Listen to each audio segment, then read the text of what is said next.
Today in this part of lecture we will be learning about mimicry and protective coloration. The English naturalist Henry Walter Bates in 1862 propounded the theory of mimicry based on the study of butterflies from the forests of Brazil. The term mimicry is derived from L. mimicus or G. mimicus, which means to imitate closely or to simulate. Bates defined mimicry as the resemblance in external appearance, shape and color between members of widely distinct families. A more comprehensive definition was provided at the International Zoological Congress in Washington in 1963. The definition is as follows: mimicry is the superficial but close resemblance of one organism to another or to natural objects among which it lives that secures it concealment, protection or some other advantage, so that it either escapes itself from observation or advertises as being harmful, which is not actually the case. The organism which mimics is known as mimic or mimetic, and the organism or object which is imitated or copied is called the model.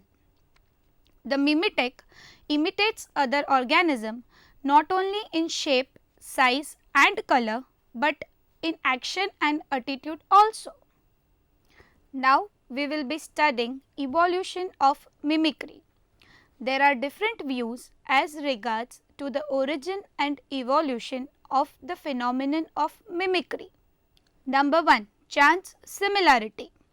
One of the view believes in chance similarities.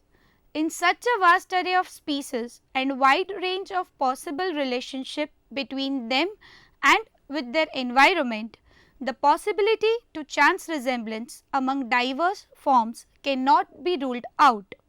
Moreover, occurrence of unintentional characteristics or functional interference in the evolution of plants and animals supports this view. Number 2. Natural selection. Weismann was of the opinion that natural selection is the only factor responsible for the production of mimicry.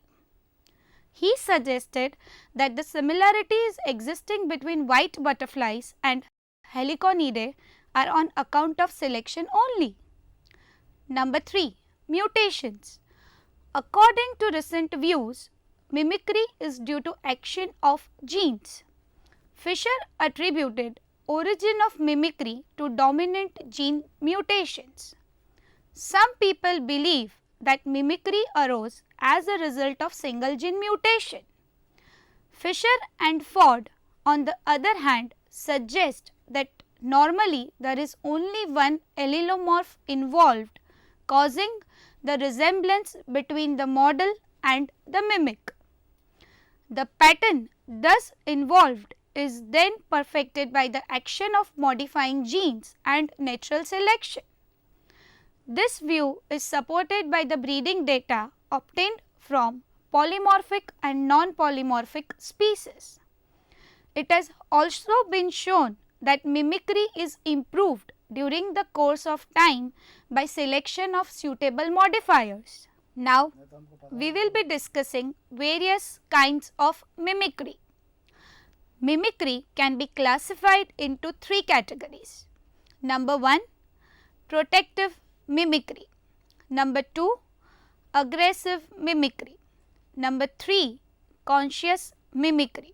We will be detailing each of this in detail. Starting with protective mimicry.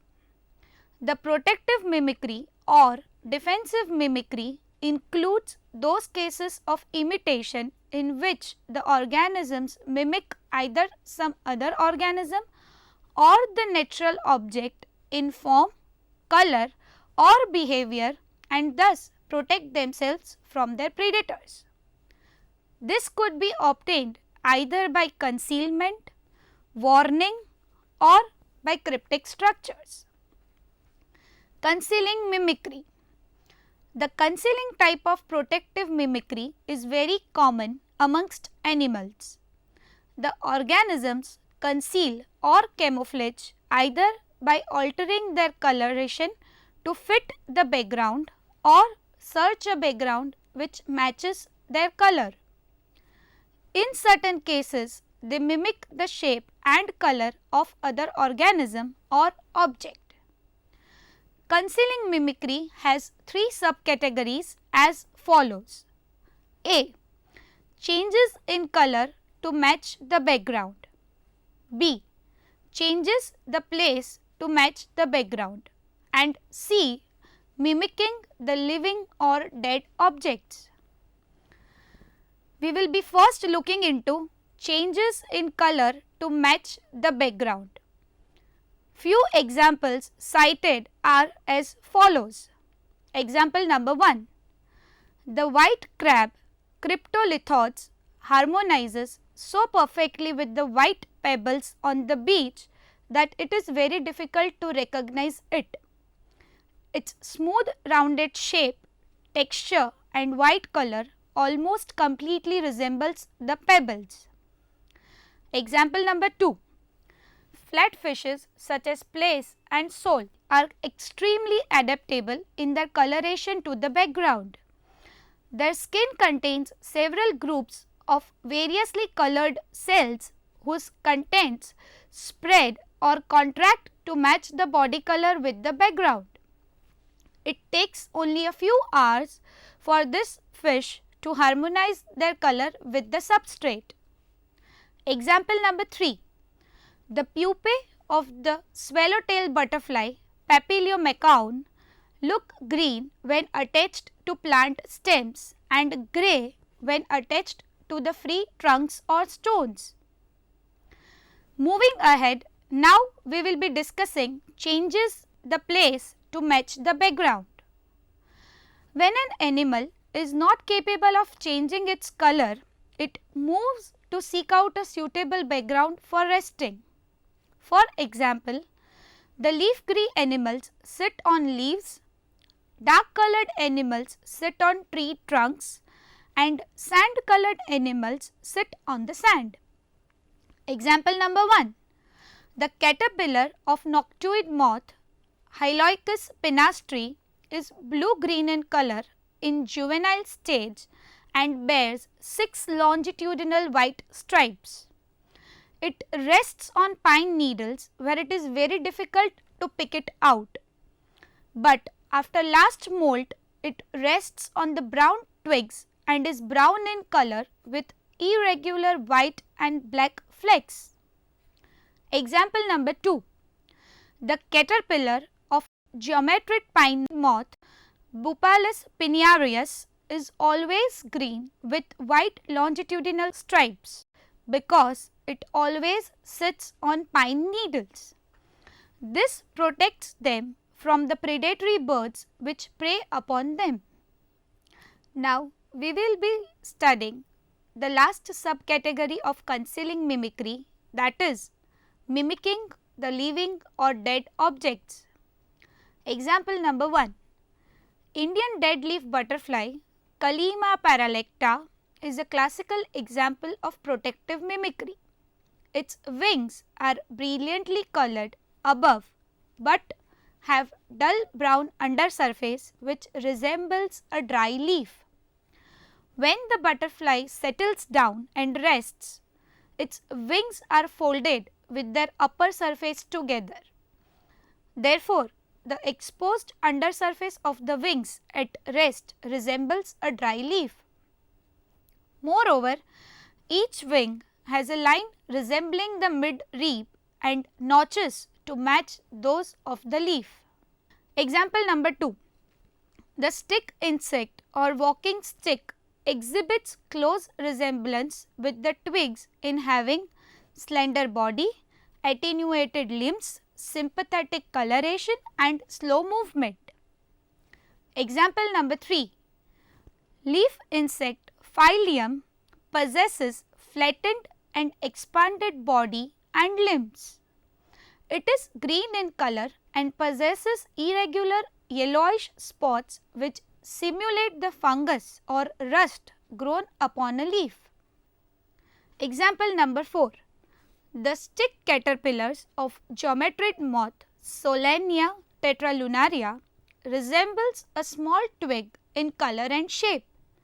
At rest, these get stiffened by grasping the branch at the angle prop hind legs and stand out of the branch at the angle of a twig. Its pointed head resembles the terminal buds and the excrescences on the side resemble the lateral buds of a twig. Moving ahead to another category of protective mimicry, that is warning mimicry. It includes all those cases of protective mimicry in which the non-poisonous and harmless organisms mimic the poisonous and harmful organisms and the palatable forms resemble and advertise to be non-palatable.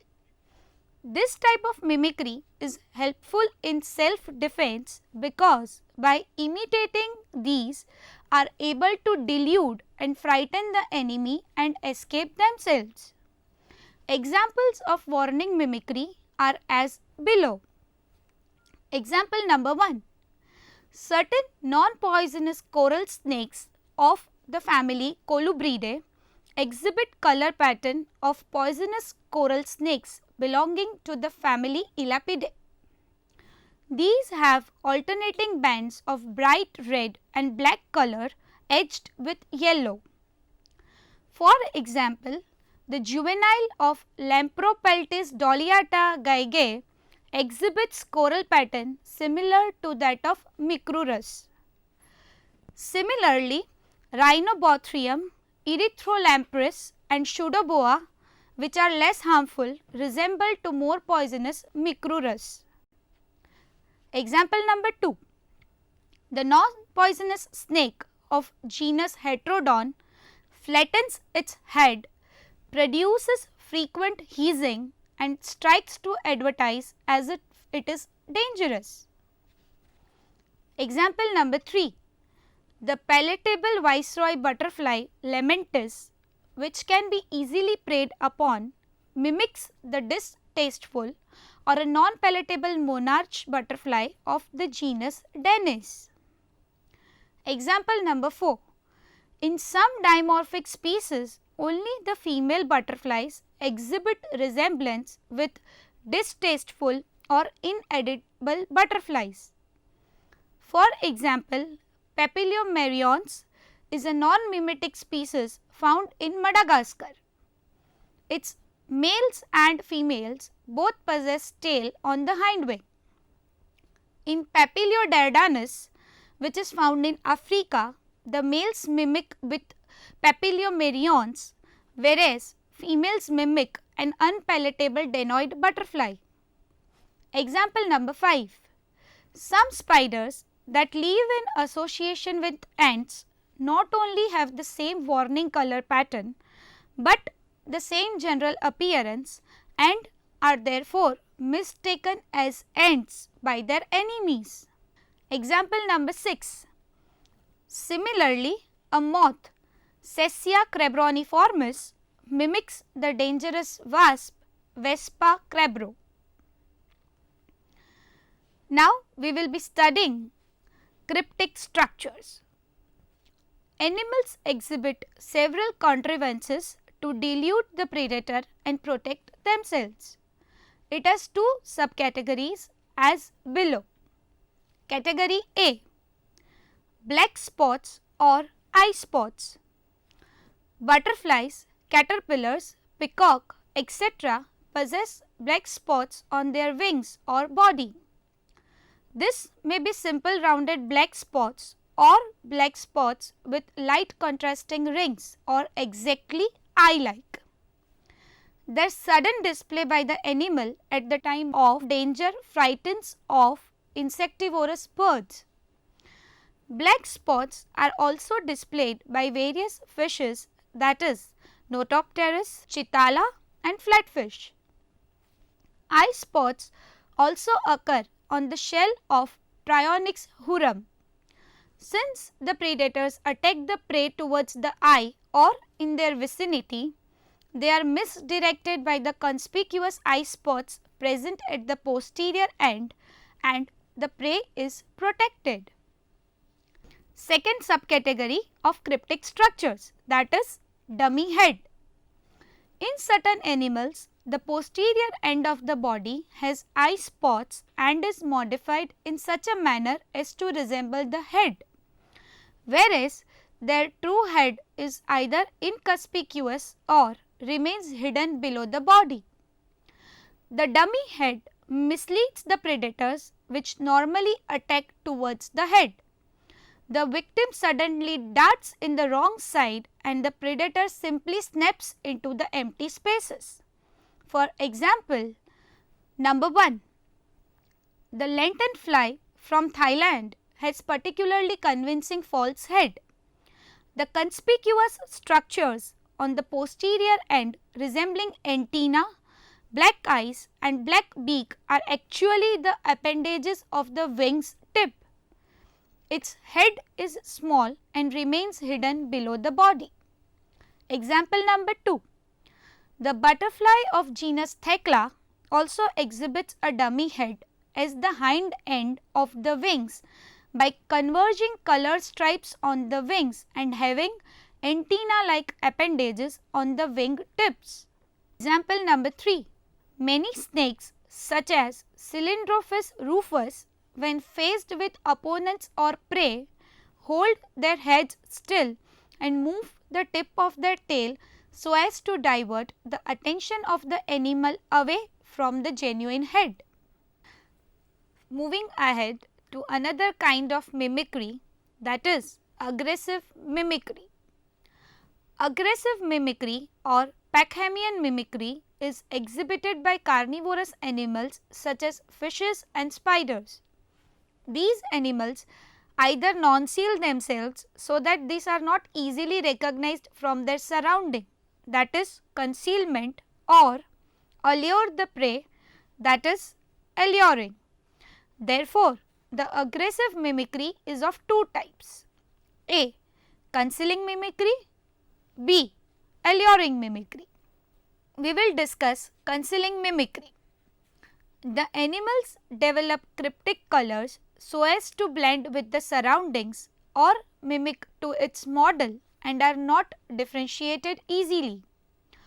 This helps them in getting their prey easily, as for example, number 1. Spiders resemble in space and color to the flowers on which they live, so that these are not easily distinguished from the flowers. Thus, by hiding themselves among the flowers, these are able to prey. Example number 2.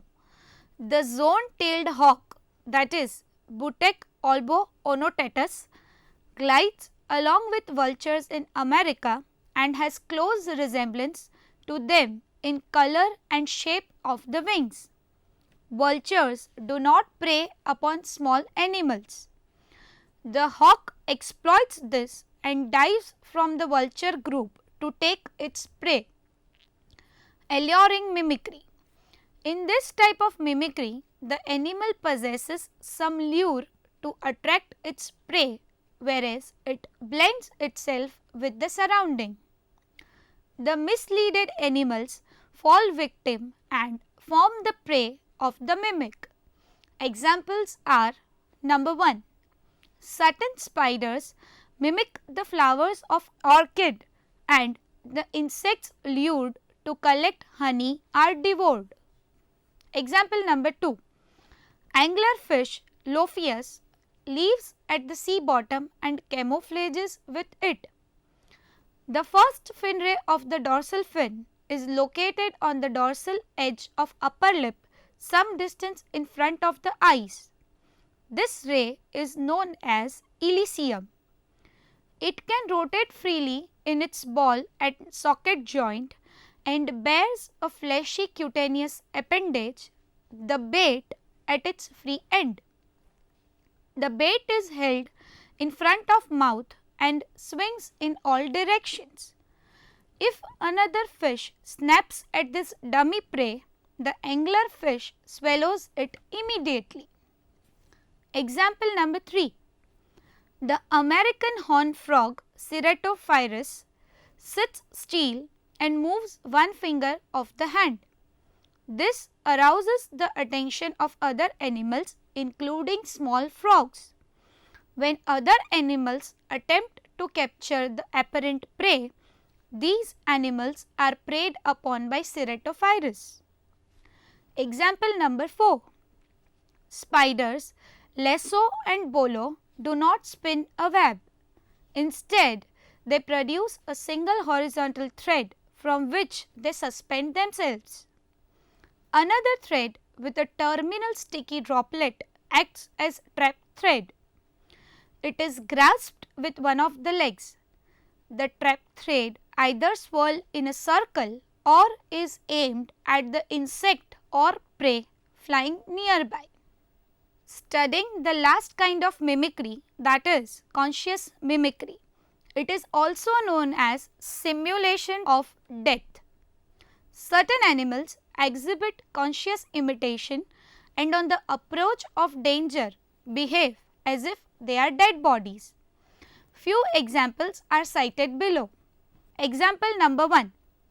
American opossum Didelphis virginiana becomes unconscious and simulates as dead. Example number 2. Hard-bodied beetles fall down like pebbles when they are about to be seized by the enemy. Batesian and Mullerian mimicry. In Batesian mimicry, named after Henry Bates, the relatively palatable and unprotected species of animals imitate the relatively unpalatable or well-protected species. Mimics are less likely to be found out when in low proportion to their model. Few examples are: number 1. The ash borer, that is Podosacea syringae, a moth of Secidae family, mimics common wasp because it resembles the wasp, but it is not capable of stinging. A predator that has learned to avoid the wasp would similarly avoid ash borer. Example number 2. Octopuses of the genus Thaumoctopus are able to intentionally alter their body shape and color so that they resemble dangerous sea snakes or lionfish. It means in Batesian mimicry, the mimic gets the advantage. In Mullerian mimicry, two or more unpalatable species resemble each other. For example, the Tenochid moth resembles a wasp where both of them are unpalatable. The Mullerian mimicry is beneficial to both model as well as the mimic, because if a bird has learned not to eat wasp, it has automatically also learned not to touch the Tenochid moth, which mimics the wasp. Similarly, if the predator finds this moth to be unpalatable, it will not prey upon the wasp. Thus, this sort of mimicry is advantageous to the moth as well as wasp because it reduces the number of chance of destruction. We will now have an overview of Gilbertian mimicry, which is also known as host mimicry. It is named after American ecologist Lawrence E. Gilbert. The Old World cuckoos, that is Cuculinae, are brood parasites. They lay their eggs in other birds' nests and the young cuckoos are then reared by the hosts. The European cuckoos and some Asiatic species of cuckoo lay eggs of a particular appearance. These are laid in the nest of a host with similar eggs, blue spotted, white or brown. Thus, they are less likely to be thrown out by the host. The young ones of some Asiatic species mimic the colors of the host nestlings. The resemblance of some adult cuckoos to certain small hawks is believed to frighten the host bird from its nest, giving the cuckoo a chance to lay an egg there. Nestlings of brood parasitic widow birds, that is, Viduinae of Africa, have distinctive open mouth patterns that mimic those of the nestlings of their hosts, waxbill finches, that is, Estrellidae. This resemblance ensures the feeding of the parasitic young by their hosts. Studying acoustic mimicry. It occurs in a variety of species.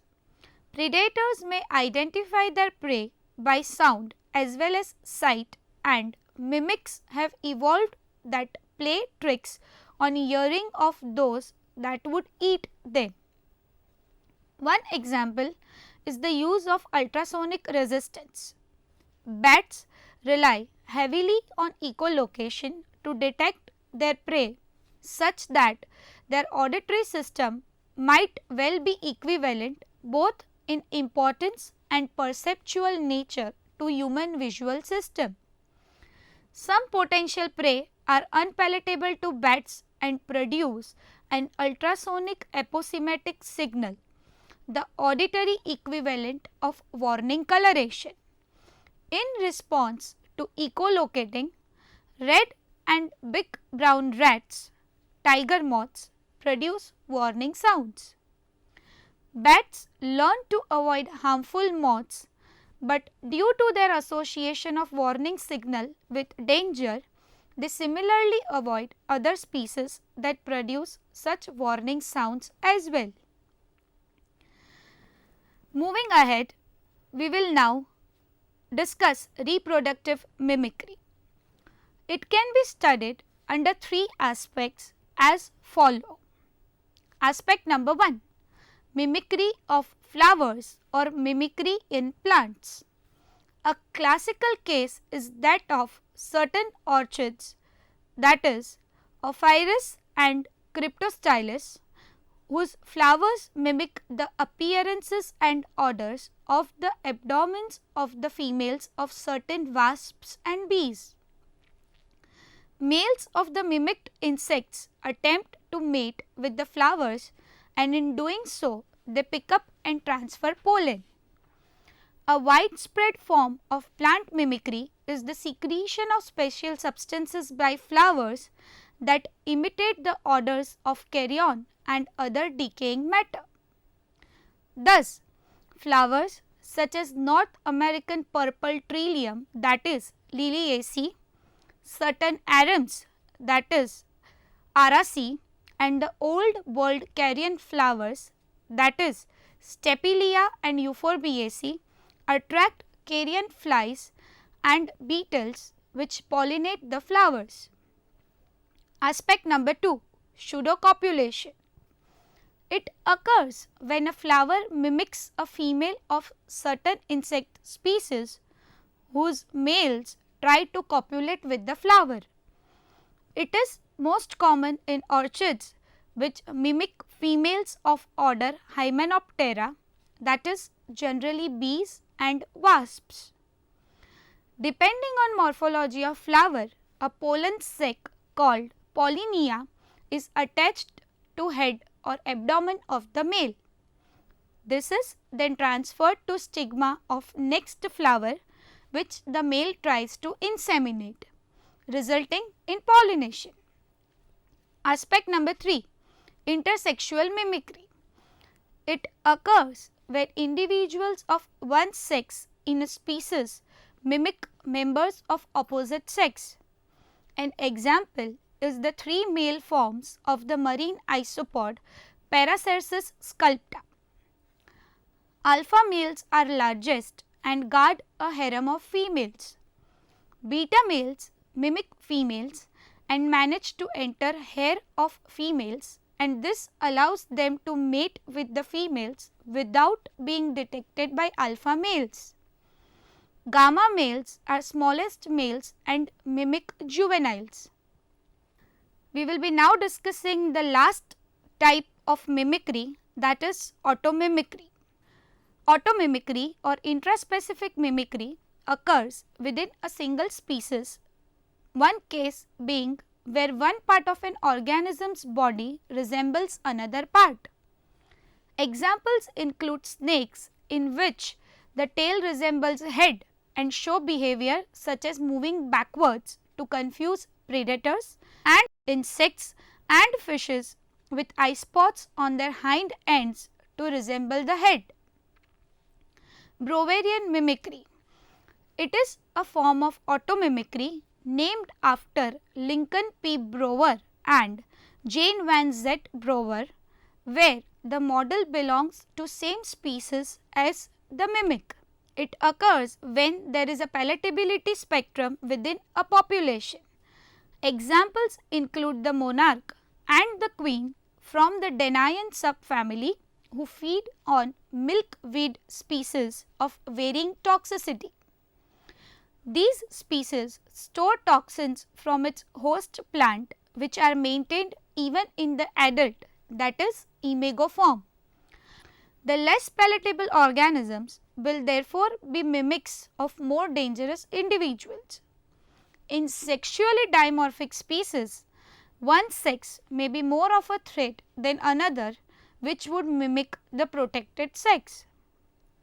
Evidence is provided by the behavior of monkey from Gabon, which regularly ate male moths of the genus Anaphey, but promptly stopped after it tasted a noxious female. The most important part will be discussed, that is significance of mimicry. The main significance of mimicry appears to be the protection of individuals against enemies. This self-defense is naturally of the survival value and of evolutionary significance.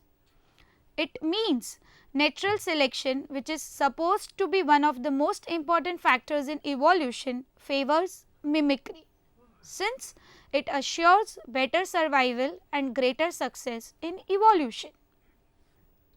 Now we will list out the conditions necessary for mimicry.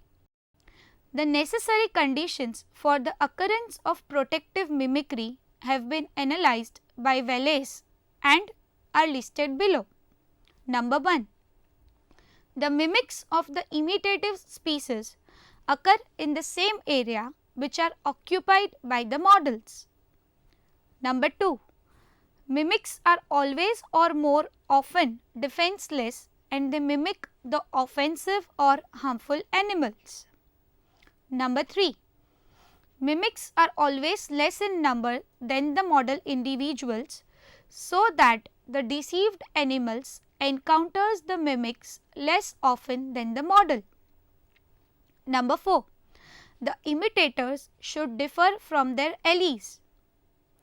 Number 5. Even if the imitation is minute, it should be external and visible. We will summarize the entire session that we have discussed in regards to mimicry. Mimicry describes remarkably varied attempts of species to deceive their predators and prey. It illustrates strategies which help to increase an individual's chances of survival and is most widely and brilliantly evident among insects and has also evolved in other forms of life. It requires harmless insects to adopt the body colors and shapes of wasps and bees so as to fool their predators into thinking that they are dangerous. 3 types of defenses that animals can use against predators includes mimicry, chemical defense including synthesizing toxins and accumulating toxins from food, and camouflage that includes cryptic coloration and deceptive markings. Thus, mimicry has an important role in evolution for survival and for selection by nature.